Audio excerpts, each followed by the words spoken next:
ವೀಕ್ಷಕರಿಗೆಲ್ಲ ನಮಸ್ಕಾರ. Welcome to my YouTube channel. Bigg Boss Kannada season 11ರ ಸ್ಪರ್ಧೆಯಾಗಿದ್ದಂಥ ತ್ರಿವಿಕ್ರಮ್ ಹಾಗೂ ಮೋಕ್ಷಿತಾ ಬಗ್ಗೆ ನಿಮಗೆ ಗೊತ್ತೇ ಇದೆ. ಇನ್ನು ಬಿಗ್ ಬಾಸ್ ಮನೆಯಲ್ಲಿ ತ್ರಿವಿಕ್ರಮ್ ಹಾಗೂ ಮೋಕ್ಷಿತಾ ಅವರ ಕನೆಕ್ಷನ್ ಕಮ್ಮಿ ಇದ್ರೂ ಕೂಡ ಬಿಗ್ ಬಾಸ್ ಮನೆಯಿಂದ ಆಚೆ ನೋಡ್ತಿದ್ದಂಥ ವೀಕ್ಷಕರು ತ್ರಿಮೋಕ್ಷಿ ಎಂಬ ಫ್ಯಾನ್ ಪೇಜ್ನೇ ಕ್ರಿಯೇಟ್ ಮಾಡಿದ್ರು. ಇನ್ನು ಬಿಗ್ ಬಾಸ್ ಮುಗಿದ ಬಳಿಕ ಅವರಿಬ್ಬರು ಕೂಡ ಭೇಟಿಯಾಗಿರೋದು ಕಮ್ಮಿನೇ. ಆದರೂ ಕೂಡ ಅವರು ಎಲ್ಲೇ ಹೋದರೂ ಅವರ ಫೋಟೋಗಳನ್ನ ಟ್ಯಾಗ್ ಮಾಡಿ ತ್ರಿಮೋಕ್ಷಿ ಫ್ಯಾನ್ ಪೇಜ್ಗಳು ವೈರಲ್ ಮಾಡ್ತಿದ್ರು.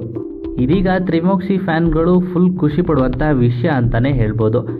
ಯಾಕಂದರೆ ಗಣೇಶ ಹಬ್ಬದ ಪ್ರಯುಕ್ತ ಕಲರ್ಸ್ ಗಣೇಶೋತ್ಸವ ಎಂಬ ಕಾರ್ಯಕ್ರಮವನ್ನು ಕಲರ್ಸ್ ಕನ್ನಡ ವಾಹಿನಿಯಲ್ಲಿ ಮಾಡ್ತಿದ್ದಾರೆ. ಇನ್ನು ಅದೇ ವೇದಿಕೆಯಲ್ಲಿ ಸಾಕಷ್ಟು ಹೊಸ ಧಾರಾವಾಹಿಗಳ ನಟ ನಟಿಯರು ಹಾಗೆಯೇ ಈಗ ಪ್ರಸಾರವಾಗ್ತಿರುವಂತಹ ಧಾರಾವಾಹಿಯ ನಟ ನಟಿಯರು ಆಗಮಿಸಿದ್ದಾರೆ. ಇದರ ಜೊತೆಗೆ ಕೆಲವೊಂದಿಷ್ಟು ಬಿಗ್ ಬಾಸ್ ಸ್ಪರ್ಧೆಗಳು ಕೂಡ ಆಗಮಿಸ್ತಾ ಇದ್ದಾರೆ. ಇನ್ನು ಕಲರ್ಸ್ ಕನ್ನಡ ವಾಹಿನಿಯಲ್ಲಿ ಪ್ರಸಾರವಾಗ್ತಿರುವಂತಹ ಮುದ್ದು ಸೊಸೆ ಧಾರಾವಾಹಿಯಲ್ಲಿ ಭದ್ರೇಗೌಡ ಪಾತ್ರದಲ್ಲಿ ತ್ರಿವಿಕ್ರಮ್ ಕಾಣಿಸ್ಕೊಳ್ತಿರೋ ಕಾರಣಕ್ಕೆ ಇನ್ನು ಅದೇ ಕಾರ್ಯಕ್ರಮದಲ್ಲಿ ತ್ರಿವಿಕ್ರಮ್ ಕೂಡ ಇದ್ದಾರೆ. ಇನ್ನು ಬಿಗ್ ಬಾಸ್ ಸ್ಪರ್ಧೆಯಾಗಿ ಮೋಕ್ಷಿತಾ ಮತ್ತು ಐಶ್ವರ್ಯ ಶಿಶಿರ್ ಅವರು ಕಾಣಿಸ್ಕೊಳ್ತಿದ್ದಾರೆ. ಶಿಶಿರ್ ಅವರ ಗಂಧದ ಗುಡಿ ಧಾರಾವಾಹಿಯಲ್ಲಿ ಬರ್ತಿರೋದಕ್ಕೆ ಅವರು ಕೂಡ ವೇದಿಕೆಯಲ್ಲಿ ಕಾಣಿಸ್ಕೊಳ್ತಾ ಇದ್ದಾರೆ.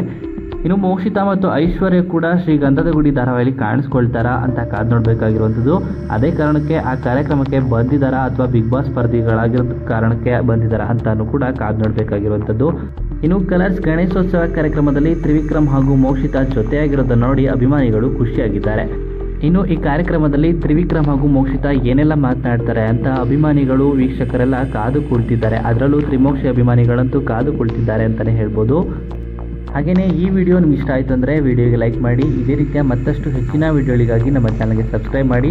ನೀವು ಕೂಡ ತ್ರಿವಿಕ್ರಮ್ ಹಾಗೂ ಮೋಕ್ಷಿತಾ ಅವರು ಜೊತೆಯಾಗಿ ಕಾಣಿಸ್ಕೋಬೇಕು ಅಂತ ನಿಮಗೂ ಕೂಡ ಅನಿಸಿದ್ರೆ ನಿಮ್ಮ ಅನಿಸಿಕೆಯನ್ನು ಕಮೆಂಟ್ ಮೂಲಕ ಕಮೆಂಟ್ ಮಾಡಿ ತಿಳಿಸಿ.